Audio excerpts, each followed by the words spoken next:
कि किसी की भी जी हुजूरी ना कर पाए हम। सुनिएगा कि किसी की भी जी हुजूरी ना कर पाए हम, इसलिए इस नए जमाने में किसी के भी ना हो पाए हम। फिर समझकर खुद को तन्हा उठा ली कलम हमने, यार तभी से तो नहीं सो पाए हम। और आगे कुछ चंद आसार हैं, गौर फरमाइएगा कि ये जो चिराग जलते हैं उनकी गली में, इन्हीं से हमारी दुश्मनी है। ये जो चिराग जलते हैं उनकी गली में, इन्हीं से हमारी दुश्मनी है। वो जब भी निकले घर से चेहरा दुपट्टे से छुपाए, यार इन चिरागों की रोशनी में भी हम उन्हें ना देख पाए। फिर हमने थक हार कर चिराग ही बुझा दिए, फिर हुआ कुछ यूं वो घर से निकले दुपट्टा भूलकर। फिर हुआ कुछ यूं हमने थक हार कर चिराग ही बुझा दिए, और वो घर से निकले दुपट्टा भूलकर। और फिर ये जो आगे चार मकता पढ़ रहा हूँ बुढ़ापे से रिलेटिव है, जिसका पीछा करते रहे और बुढ़ापा आगे बट उनसे मिल नहीं पाए। अब समझ लीजिएगा कि फिर एक रोज, अंकल आप ध्यान दिया, फिर एक रोज दस्तक दी उन्होंने हमारे दरवाजे पर, कि फिर एक रोज दस्तक दी उन्होंने हमारे दरवाजे पर। हमारी बदकिस्मती उसी दिन आंखों पर पट्टी बंधवा आए हम। हमारी बदकिस्मती उसी दिन आंखों पर पट्टी बंधवा आए हम। फिर सोचा एक बार छूकर देख लूं, फिर ख्याल आया एक बार छूकर देख लूं, तभी आवाज सुन अपनी पत्नी की हाथ ना बढ़ा पाए हम। तभी फिर सोचा एक बार छूकर देख लूं, तभी आवाज सुन अपनी पत्नी की हाथ ना बढ़ा पाए हम। और मसले तो बहुत थे गजल लिखने को, मसले तो बहुत थे गजल लिखने को, रात भर बैठे रहे कलम लेकर, पर उसके नाम के सिवा कुछ भी ना लिख पाए हम। अब एक छोटी सी नज़्म है, बहुत सारे लोग बोल गए, शायद अभी निधि जी ने बोला, विधि, हाँ सॉरी विधि ने तो थोड़ा कन्फ्यूजन हो गया था। जैसे हम हर आदमी यहाँ पर अपने दुख से दुखी नहीं है, दूसरे के सुख से दुखी है, उसी चीज़ पर है कुछ, कि मुझसे मिलने जब जब कोई खुशी आई, कि मुझसे मिलने जब जब कोई खुशी आई, समझिएगा कि साथ में हमेशा गमों की सौगात लाई, और मुझको खा गई मेरे अपनों की तरक्की। जब भी खुशियों की सौगात आई मुझको रास ना आई, कि मुझको खा गई मेरे अपनों की तरक्की। जब भी खुशियों की सौगात आई मुझको रास ना आई, और मैं जलता रहा हमेशा अपनों की खुशियों से, कि मैं जलता रहा हमेशा अपनों की खुशियों से। बस अपनों को छोड़ मुझे सारे जमाने की तरक्की रास आई। बस अपनों को छोड़ मुझे सारे जमाने की तरक्की रास आई। और अंतिम मकतब सुनिएगा, बहुत गहरा है, कि जिस मालो गमीनत के लिए हुए जुदा हम, जिस मालो गमीनत के लिए हुए जुदा हम, मौत जब आई कमबख्त कफन में जेब भी न लाई। मौत जब आई कमबख्त कफन में जेब भी न लाई।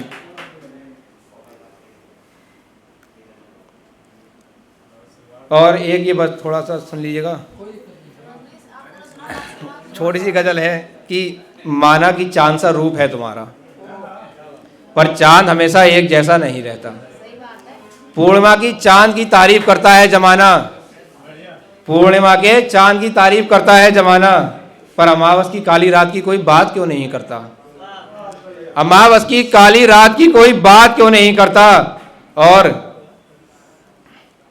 तुम्हारे करीब से गुजरे लोग गिना रहे हैं मुझे तुम्हारे हुस्न की बारीकियां। तुम्हारे करीब से गुजरे लोग गिना रहे हैं मुझे तुम्हारे हुस्न की बारीकियां, पर मुझ पर जो लगा है तुम्हारे इश्क का ग्रहण उसकी कोई बात क्यों नहीं करता। पर मुझ पर जो लगा है तुम्हारे इश्क का ग्रहण उसकी कोई बात क्यों नहीं करता। और सभी ने दिए हैं ताने मुझे तुम्हारा नाम लेकर, सभी ने दिए हैं ताने मुझे तुम्हारा नाम लेकर, पर चांद पर भी एक दाग है इस बात को कोई कबूल क्यों नहीं करता। चांद पर भी एक दाग है इस बात को कोई कबूल क्यों नहीं करता। और जब मैं बहक जाता हूं मैं खानों में, पानी है थोड़ा सा गलत चिपक रहा है,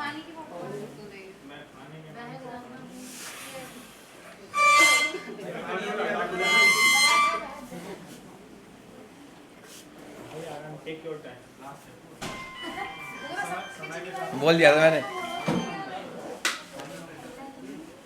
अब सुनिएगा मतलब कि जब मैं बहक जाता हूँ मैं खानों में, तब कमबख्त लेकर तेरा नाम मुझसे कोई बात क्यों नहीं करता। कि जब मैं बहक जाता हूँ मैं खानों में, तब कमबख्त लेकर मुझसे तेरा नाम कोई बात क्यों नहीं करता। और तेरे बात समझाने तो बहुत से लोग आए मुझे, पर कैसे मुकम्मल हो अधूरा इश्क मेरा, इस पर कोई बात क्यों नहीं करता। कि कैसे मुकम्मल हो अधूरा इश्क मेरा, इस पर कोई बात क्यों नहीं करता। और एक बहुत थोड़ी वाहियात सी नज़्म है, क्योंकि देखो हर चीज़ के मैं बता दूं पहले कि हर चीज़ के दो पहलू होते हैं। एक पहलू अभी अंकित भाई हमारे समझा गए मित्र, एक पहलू मैं समझाने आया हूँ। अब किसी को भी बुरा लगे तो हाथ जोड़कर क्षमा चाहूँगा।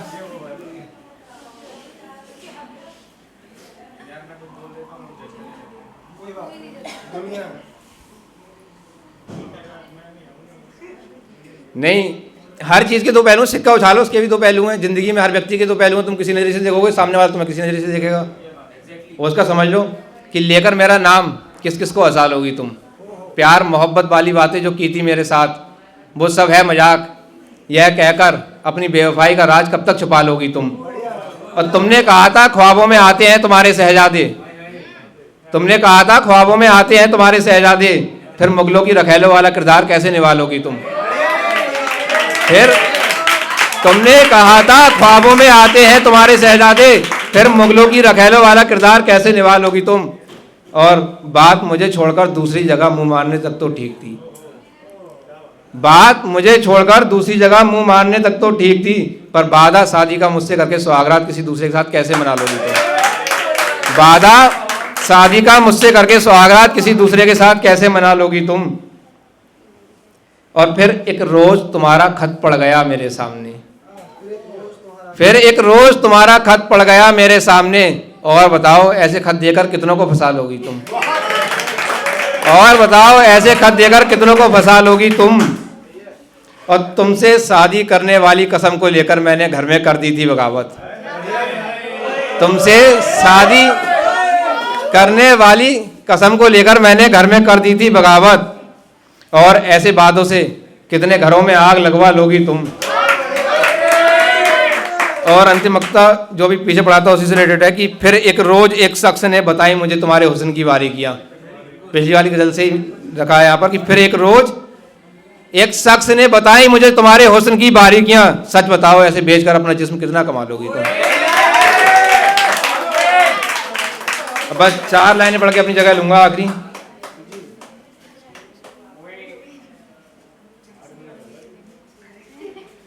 ये सुन लें कि आज़ादी के वीरों ने दिखाया जिस देश का सपना, मुझे आज यह दो दो दिखाई देता है। आज़ादी के वीरों ने दिखाया जिस देश का सपना, मुझे आज यह दो दो दिखाई देता है।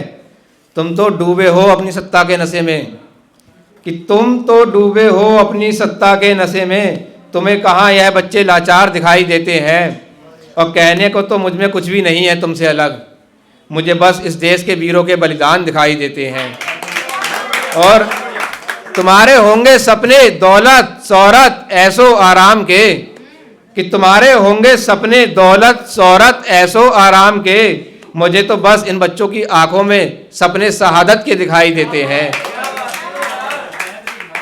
और जाते जाते भाई ने रिक्वेस्ट करी तो ये चलो इसी तरह से सुना देता हूँ। एक और शहादत है उसका शीर्षक, 4 लाइनें लिखी हैं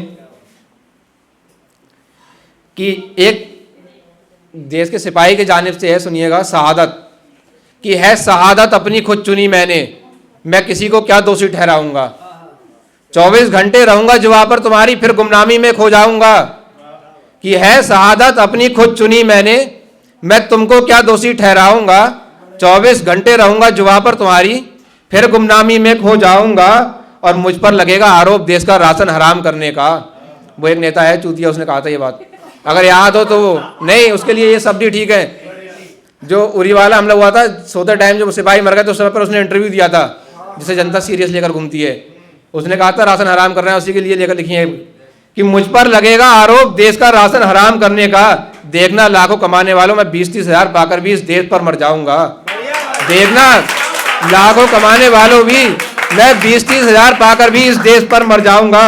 और हमारे 10 मरे हैं, उनके 40 यह कहने वालों, हमारे 10 मरे हैं, उनके 40 यह कहने वालों, जिसका एक गया वह उसकी पूरी दुनिया था, तुमको यह कब समझ आएगा। धन्यवाद।